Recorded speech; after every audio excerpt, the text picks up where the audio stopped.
Documentaire choc, Paul Kagame face à la CPI, enquête exclusive sur les violences à Goma.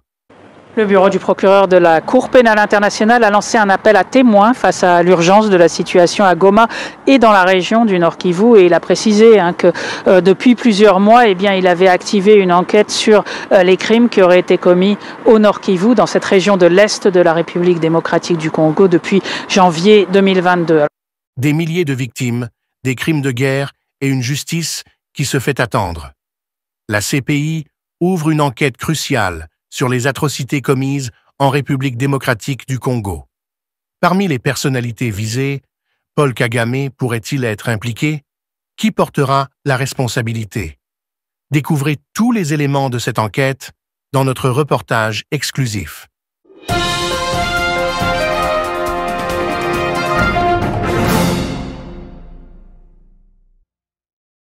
Le bureau du procureur de la Cour pénale internationale a lancé un appel à témoins face à l'urgence de la situation à Goma et dans la région du Nord Kivu. Et il a précisé que depuis plusieurs mois, il avait activé une enquête sur les crimes qui auraient été commis au Nord Kivu, dans cette région de l'Est de la République démocratique du Congo, depuis janvier 2022. Alors, secret de l'instruction oblige, le procureur n'a pas voulu préciser quelles étaient les cibles de ces investigations. Il a en revanche indiqué qu'il s'intéressait particulièrement aux crimes qui auraient pu être commis par deux grands groupes, les forces armées congolaises et le M23, vous savez, la milice qui est soutenue par le Rwanda. Le procureur a aussi précisé qu'il enquêtait sur toutes les personnes qui pouvaient commettre des crimes, quelle que soit leur affiliation ou leur nationalité. On sait que le Rwanda n'a pas ratifié le statut de la Cour pénale internationale, mais ça n'empêche pas le bureau du procureur d'être compétent pour pouvoir poursuivre ces enquêtes, notamment parce que le Congo est membre de cette Cour pénale internationale et a aussi saisi le procureur à deux reprises. Les responsables congolais se sont rendus à la Cour durant l'automne pour demander au procureur d'activer ces enquêtes. La scène est sombre et marquée par l'horreur. Des milliers de corps ensevelis, d'autres abandonnés dans les rues, des morgues surpeuplées, des familles endeuillées cherchant justice.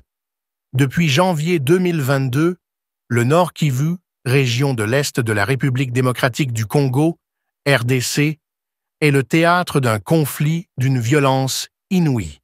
Aujourd'hui, la Cour pénale internationale, CPI, prend un tournant crucial en appelant témoins et victimes à fournir des preuves des crimes commis.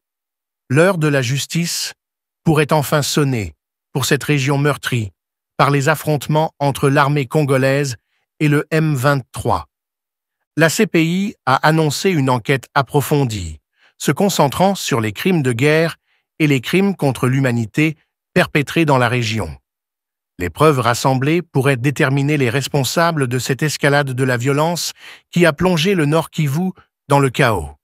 D'après un communiqué publié par le bureau du procureur, l'investigation vise à documenter l'ampleur des atrocités en recueillant des témoignages de victimes, d'observateurs, d'ONG et d'institutions nationales et internationales. Les organisations humanitaires, qui travaillent depuis des années sur le terrain, rapportent des massacres systématiques, des viols massifs et des exactions visant des populations civiles.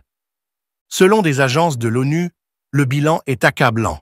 Plus de 2000 corps ont déjà été enterrés, tandis que 900 autres restent entreposés dans des morgues et hôpitaux de Goma, capitale provinciale, du Nord Kivu.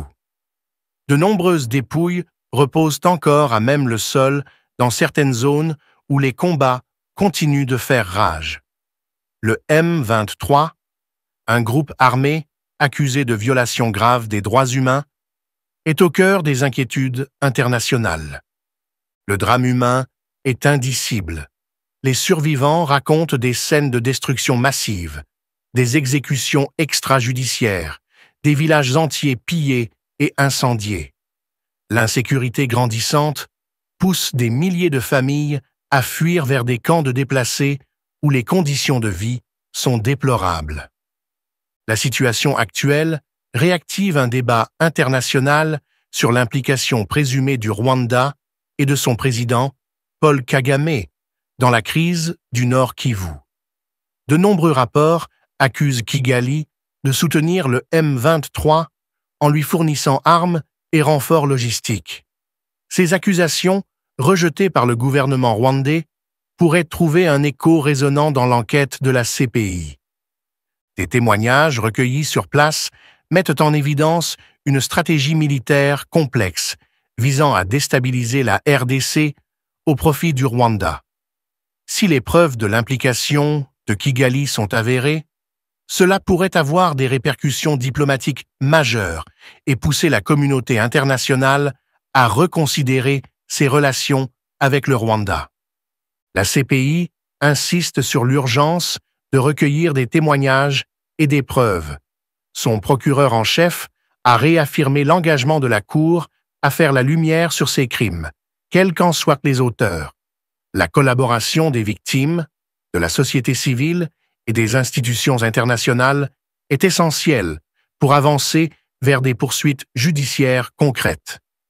L'annonce de cette enquête est un espoir pour les populations de l'Est congolais, longtemps abandonnées à leur sort. L'impunité doit cesser et les auteurs de ces violences doivent répondre de leurs actes. Le défi de la CPI est de taille. La complexité du conflit, les jeux de pouvoir régionaux et les difficultés logistiques rendent le processus d'enquête ardu. Toutefois, la détermination de la justice internationale pourrait, à terme, amener une reconnaissance des souffrances des victimes et une responsabilisation des coupables. Alors que la CPI progresse dans son enquête, le monde attend de voir si cet appel à témoins marquera le début d'une justice réelle pour les victimes de l'Est de la RDC. Une chose est sûre, l'implication des parties prenantes et la pression internationale joueront un rôle crucial dans l'aboutissement de cette enquête historique. C'est une mention publicitaire qui se retrouve floquée sur le maillot de Gunners d'Arsenal, le PSG et le Bayern Munich. Visite au Rwanda, un lobbying qui a réussi jusqu'au jour où les vieux démons sont entrés de nouveau dans les cerveaux de Paul Kagame et l'ont amené à envahir sans raison une partie de la RDC. Aujourd'hui plus qu'hier, il s'agit d'une question de moralité dans le sport de haut niveau. Ces trois grands clubs doivent-ils continuer à arborer fièrement cette mention qui discrédite le monde du sport? Cela relève de la morale, ensemble d'actions et des valeurs qui fonctionnent comme normes dans une société. Le Rwanda s'est inscrit visiblement en marge de la société internationale. Dans une correspondance adressée à ces clubs européens, la ministre des Affaires étrangères de la RDC, Thérèse Kaikwamba-Wagner, a exhorté Arsenal, les Bayern Munich et les Paris Saint-Germain à mettre fin à leur accord de parrainage taché de sang avec Visite Rwanda, à la suite de l'aggravation de la crise humanitaire dans l'Est de la RDC. Alors, pour quel intérêt ces équipes hésiteraient à renoncer à ces partenariats? D'autant plus que le Rwanda, en réalité, en matière de sport, disons-le clairement, ne représente pas grand-chose. Dans le pays des 1000 collines, on n'a connu aucun sportif de haut niveau. Et en football, le pays n'a remporté aucun trophée majeur. Sinon, à vos claviers pour répondre. Le cynisme de son président fait tomber l'aura du Rwanda comme un château de cartes. L'indésirable voisin qui adore massacre et exaction se retrouve donc sur les bancs des accusés. Devant une telle évidence, ces clubs prestigieux ont tout intérêt à privilégier les règles morales. Imaginez un instant le Real Madrid enfiler les maillots floqués visite Moscou. La règle doit s'appliquer également au Rwanda. Et le ministre de la Coopération a abordé la question de l'Est du pays avec l'ambassadeur ivoirien accrédité à Kinshasa. La Côte d'Ivoire, il faut le préciser, est un pays frère et ami. Regardez.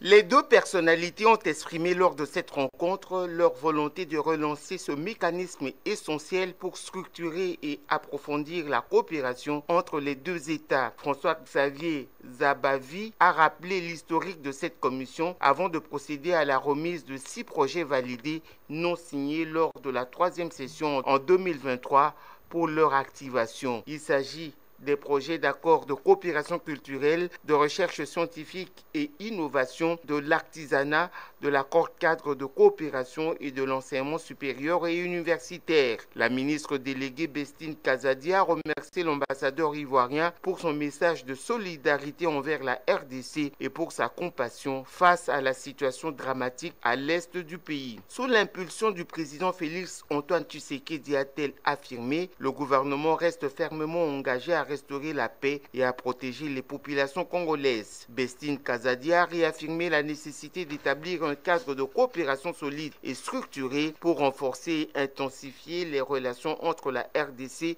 et la Côte d'Ivoire. Elle a insisté sur l'importance de poursuivre les efforts pour la mise en œuvre effective des projets et sur la nécessité d'en garantir l'application à travers une approche méthodologique bien définie. Les deux parties ont convenu de convoquer une réunion préparatoire en visioconférence afin de coordonner les prochaines étapes de la commission mixte et d'envoyer les 6 accords validés au ministère sectoriel concerné pour étude dans les meilleurs délais, de les mettre à jour afin d'appliquer les accords de 1985 restés inappliqués pour répondre aux réalités actuelles et aux ambitions de 2 nations.